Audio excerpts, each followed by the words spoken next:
Hi, Del Lago scholars and families. My name is Lauren Dobbs. I'm one of the school counselors here at Del Lago, and this is our Finding and Funding College presentation. So when we talk about finding a college and choosing which college is right for you, we talk about finding a school that's going to be the perfect fit. And the three areas that we focus on when looking for that perfect fit are academic fit, campus culture fit, and financial fit.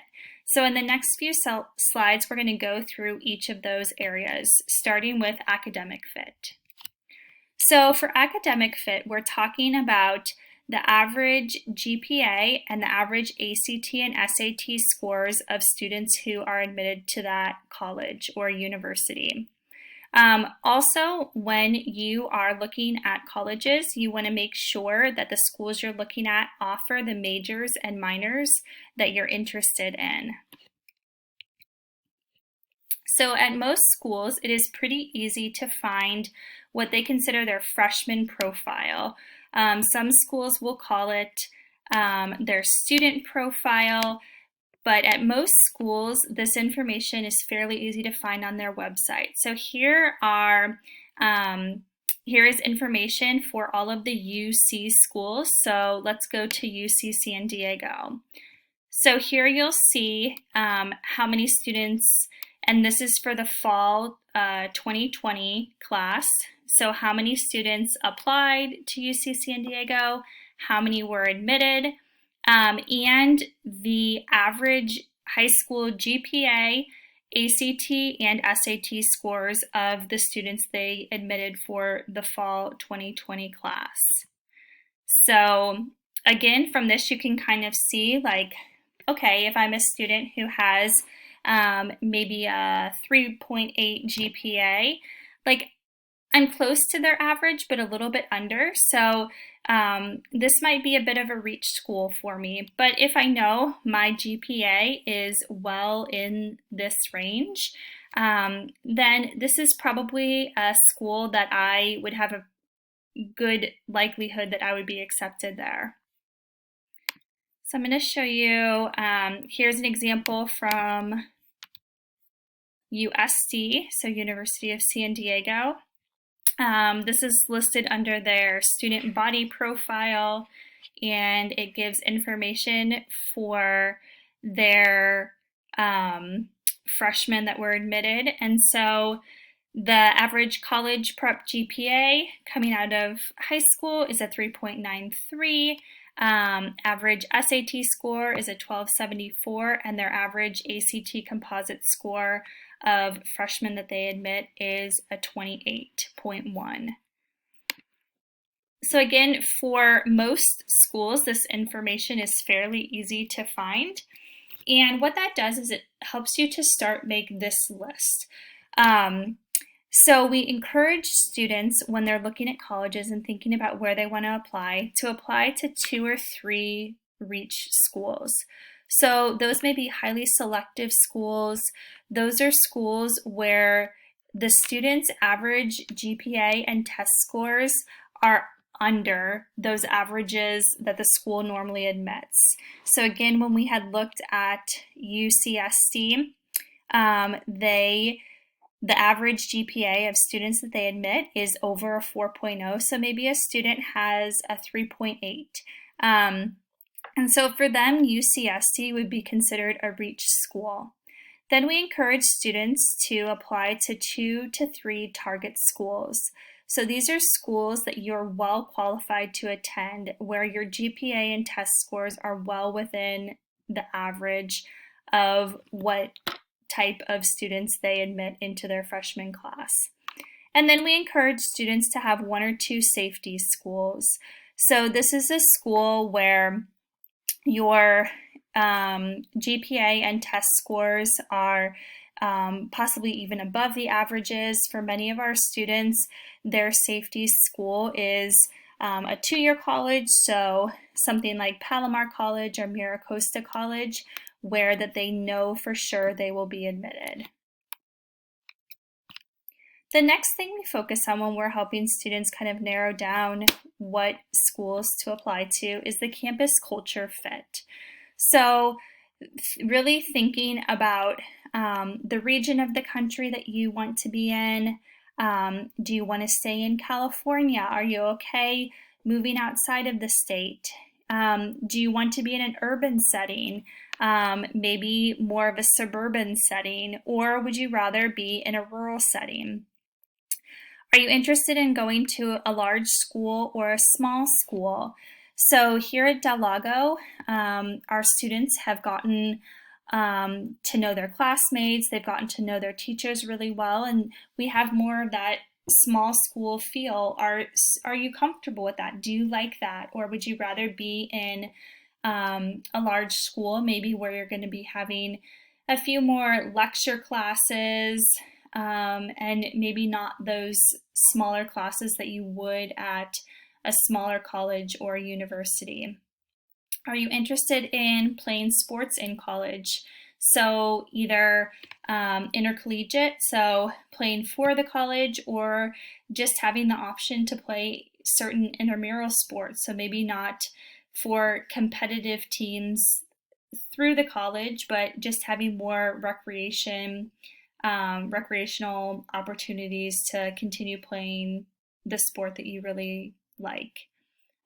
Do you want a school that has a certain religious affiliation? Are you interested in Greek life? Do you want to go to a school where they have an ROTC program? So all of these things are important considerations when you're thinking about the campus culture fit. And then third is the financial fit. So we always tell students, don't let the sticker price deter you from applying to a school. So we're going to go through some examples and talk about different things, but many colleges are extremely expensive. And to look at their sticker price of what their tuition and room and board costs for a year can be a little daunting and overwhelming. However, you never know what money you might receive in financial aid until you actually apply to this school and then apply for financial aid. So all of our students, all of our seniors, regardless of their family's financial situation, should fill out either the free application for federal student aid, the FAFSA, or the California DREAM Act application. These applications open up on October 1st of a student's senior year. And for students who are U.S. citizens, they will apply for financial aid using the FAFSA, so the Federal Student Aid application. And for our students who are not U.S. citizens, they will apply for financial aid using the California DREAM Act application. So if you have questions about this or your student has questions about this, please feel free to contact me or Mr. Ramirez, our other school counselor. But it's really, really important that all of our students are filling out a financial aid application during the fall of their senior year.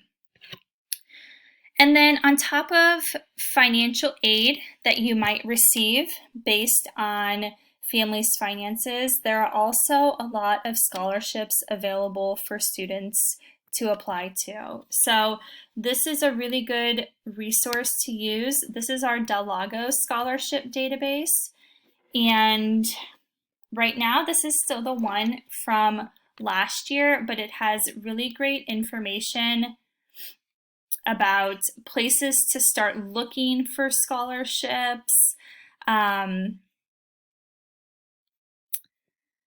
and then lots of individual scholarships along with websites to access those scholarships and information about that particular scholarship. So we really encourage students, along with completing your financial aid application, to also search for additional scholarships. And here are a few other websites. sdfoundation.org is a really great website that has scholarships just limited to students in the San Diego area. Scholarships.com and fastweb.com are both large scholarship search databases. So all of those are really great resources to use in searching for scholarships. So when you apply for financial aid, so when you fill out your FAFSA or your California Dream Act application, you are going to receive financial aid from different sources. So the first is federal aid, and this is money that you might receive from the federal government. This is again determined by filling out your FAFSA, and this is all need-based aid. So based on your family's financial situation, you may be offered a certain amount of money in federal aid.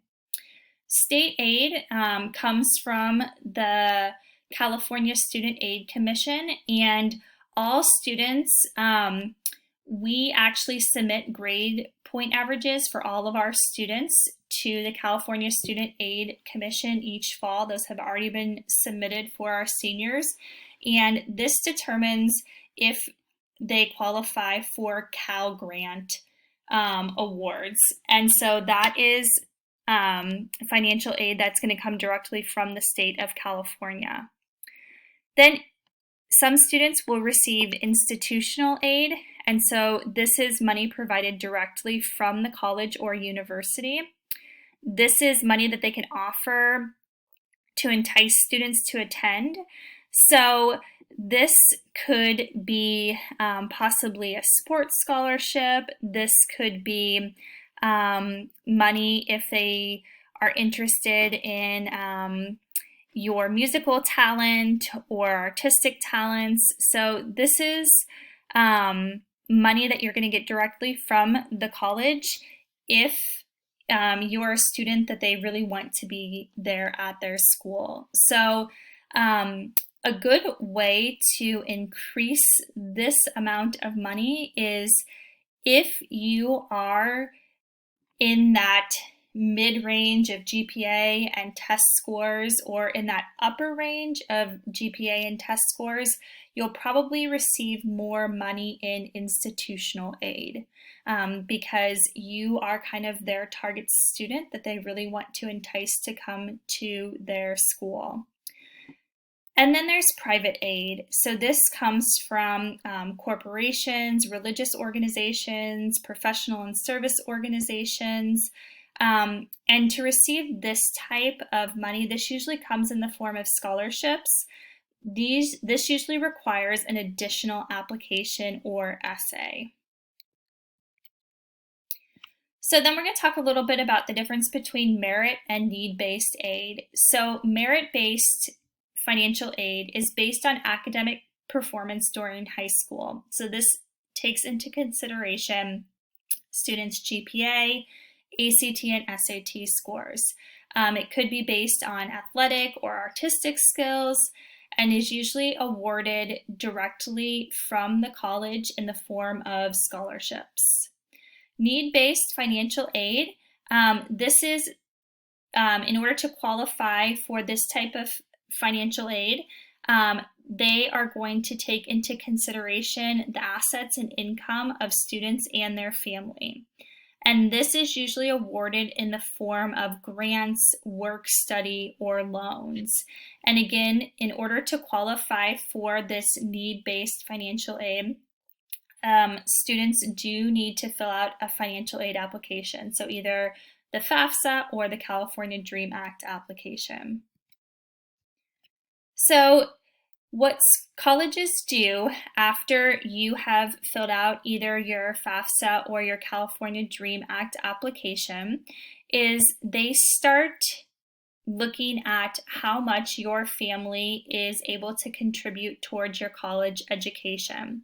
And so what they do is they take the COA, the cost of attendance, so the overall cost of attendance at their school, and they subtract your estimated family contribution. So what they determine your family can contribute each year to your college education, and what they come back with is your financial need.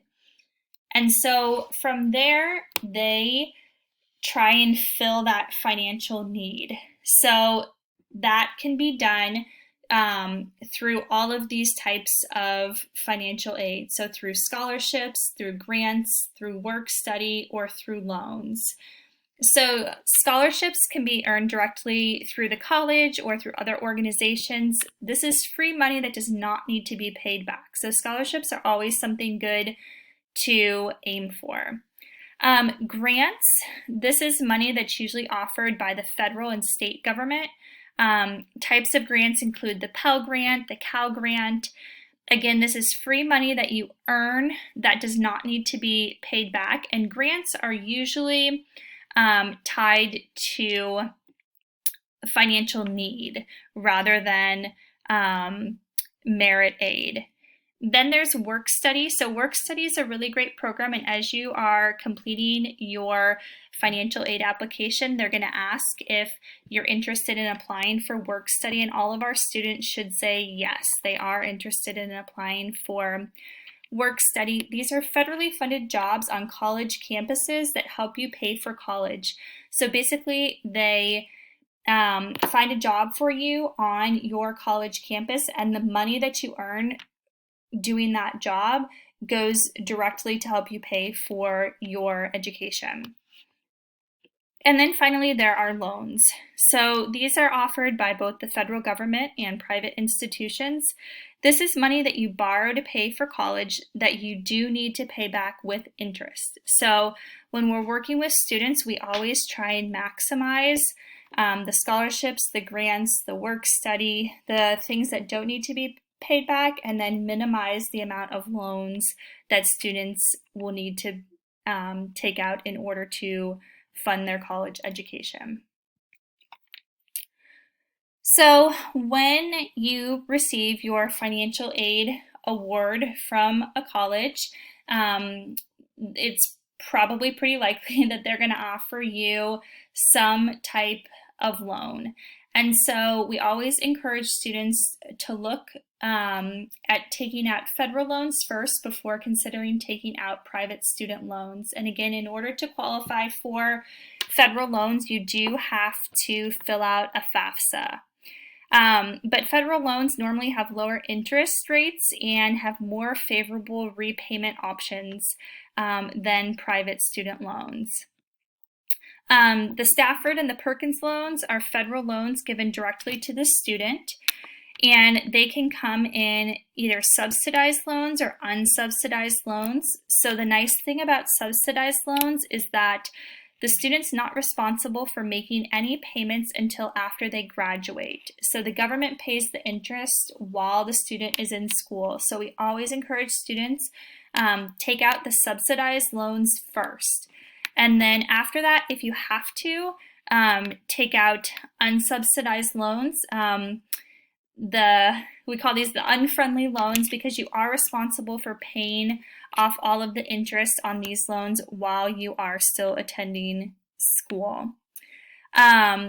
You may see on your financial aid award that they're offering some Parent Plus loans. These are given so that parents can help fund their child's education.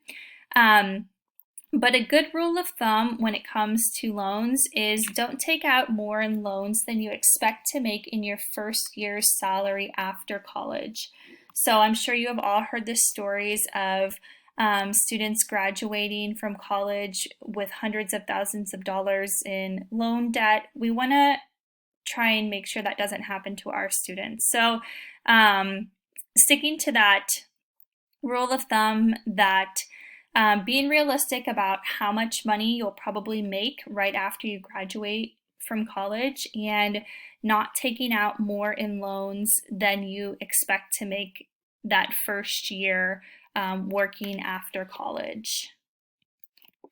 So here's an example of a school that offers a lot of money to students based on financial need. So Stanford University is an extremely expensive school. For the 2020-2021 school year, you can see down here, this is the estimated total cost of tuition, room and board, student fees, books and supplies. So $78,000 is the estimated total cost of what it will take to go to Stanford University for one school year. So that's incredible, right? Like, not too many people have that amount of money lying around to pay for 1 year of college. But schools like Stanford offer a lot of money to students and families based on their financial need. So you can see that if your family's total gross income for the year is less than $65,000, they're only going to expect the student to pay $4,000 a year for their to go to Stanford. So many schools have worked really hard to meet students' financial need, and especially the really highly selective schools, so the Ivy League schools, work really hard that if a student is admitted to their school, they are going to take families' finances into consideration and offer the student a lot of money in scholarships and grants so that the student is able to attend their college or university. So this is a really great tool to use when students start thinking about this fit and finding the perfect fit for them. So this is a tool, it's the Big Future College Search tool, and I'm going to show you a little bit how it works because we really encourage our students to use this when they are looking at colleges and trying to decide where they should apply. So all of those things we just talked about, the academic fit, the campus culture fit, and the financial fit, are all categories that you can put into this search.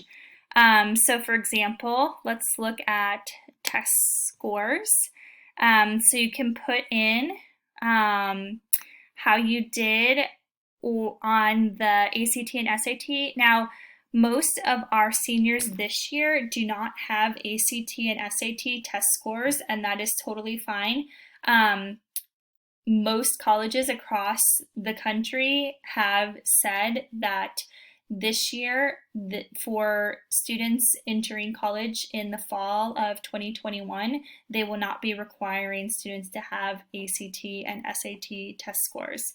So let's leave that blank for right now.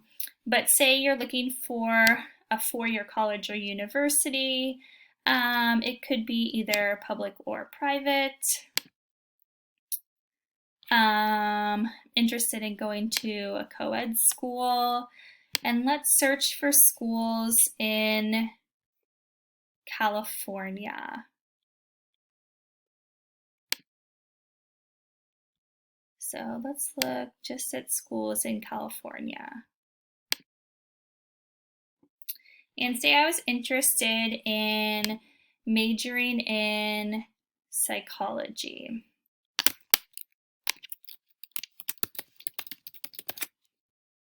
So just general psychology. And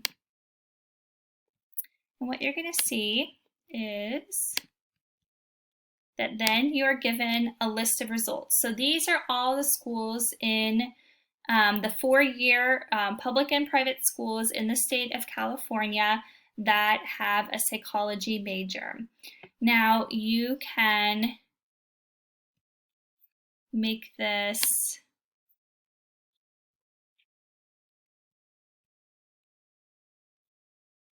you can add additional. So let's say you also really want the school that you are interested in to have a cross-country team, a women's cross-country team. Then you can see it's going to refine that search and give you the schools in California that meet those criteria. So again, this is a really good tool to use. It's the College Board Big Future College Search Tool to start taking all those things into consideration. So that academic fit, the campus culture fit, and also the financial fit. It allows you also to put in information about tuition, search for schools that have work study programs. So This is just a really good tool to use when students are starting to narrow down which schools they want to apply to.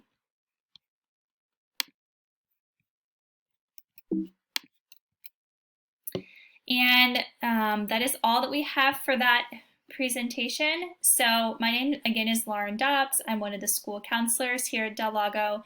I'm assigned to the students whose last names are from A to Li. And then Jose Ramirez is our other school counselor, and he's assigned to students whose last names are from LJ to Z. But please feel free if you have any questions about this information or any other questions, please don't hesitate to reach out to us, and we are happy to answer any questions that you have. Thank you.